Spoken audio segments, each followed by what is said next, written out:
ഡാർവിന്റെ theory ആദ്യം വിവരിച്ചത് പതഞ്ജലി മഹർഷിയാണ്. ജാത്യന്തര പരിണാമ പ്രകൃത്യാപൂരാത്.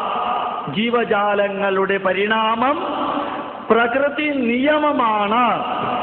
ജീവജാലങ്ങളുടെ പരിണാമം പ്രകൃതി നിയമമാണ് എന്ന് പതഞ്ജലി മഹർഷി പറഞ്ഞു.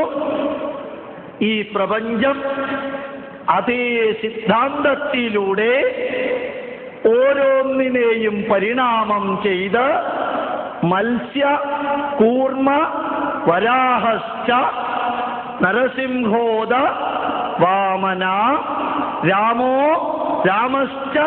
രാമശ്ച കൃഷ്ണ കൽക്കി ഇതി തേ ദശ. പരിണാമത്തിന്റെ 10 സ്റ്റെപ്പുകൾ. ആദ്യം ജീവൻ ജലത്തിലുണ്ടായി, മത്സ്യം. അത് പരിണമിച്ച് ജലത്തിലും കരയിലും വളരുന്ന ആംഫീബിയൻ, ആമയായി, കൂർമ്മം. 4 കാലിൽ നടക്കുന്ന വരാഹമായി പരിണമിച്ചു. അതിനുശേഷം പകുതി മനുഷ്യനും പകുതി മൃഗവുമായ നരസിംഹമായി മാറി. അതിനുശേഷം എസ്കിമോകളെ പോലെ കുള്ളനായ വാമനനായി മാറി.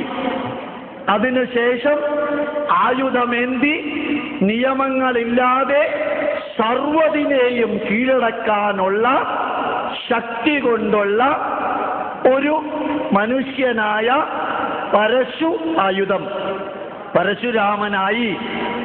അതിനുശേഷം രാജ്യത്തിന് അതിർത്തികള്, രാജ്യത്തിന് പേര്, അധികാരിയായ രാജാവ്, രാജാവിന്റെ അധികാരം മക്കളിലേക്ക് മാറുന്ന ശ്രീരാമന്റെ ചരിത്രം. അതിനുശേഷം കലപ്പയേന്തി കൃഷി ചെയ്ത് ഭൂമിയിൽ വിളവ് സിസ്റ്റമാറ്റിക്കായിട്ട് ഉൽപ്പാദിപ്പിക്കുന്നതിന്റെ മൂർത്തിമത് ഭാവമായ ബലരാമൻ കലപ്പയേന്തി നമ്മളുടെ മുമ്പിൽ അവതരിച്ചു. അതിനുശേഷം മറ്റുള്ളവർക്ക് ഉപദേശം കൊടുക്കാൻ, മറ്റുള്ളവർക്ക് മാർഗനിർദ്ദേശം കൊടുക്കാൻ, ഉജ്ജ്വലമായി സമൂഹത്തെ നയിക്കാൻ, ദേശവും കാലവും അനുസരിച്ച് ധർമ്മത്തിന് വ്യാഖ്യാനം നൽകാൻ, സത്യം, നീതി, ന്യായം, ധർമ്മം, അഹിംസ, ഉത്തരവാദിത്വങ്ങളുടെ ചുമടുകളെ കുറിച്ച് വിവരിക്കാൻ കഴിവുള്ള ശ്രീകൃഷ്ണനായി പരിണമിച്ചു. അവിടെ നിന്നങ്ങോട്ട് അവനവൻ ഉൽപ്പാദിപ്പിച്ച ആയുധം കൊണ്ട് സ്വയം മരിക്കുന്ന കൽക്കിയായി മാറി.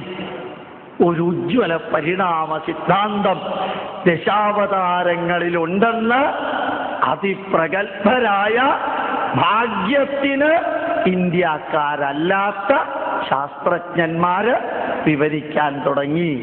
അർത്ഥം മനസ്സിലായല്ലോ ഇല്ലേ? ഇന്ത്യക്കാരല്ലാത്ത ശാസ്ത്രജ്ഞന്മാര് വിവരിക്കാൻ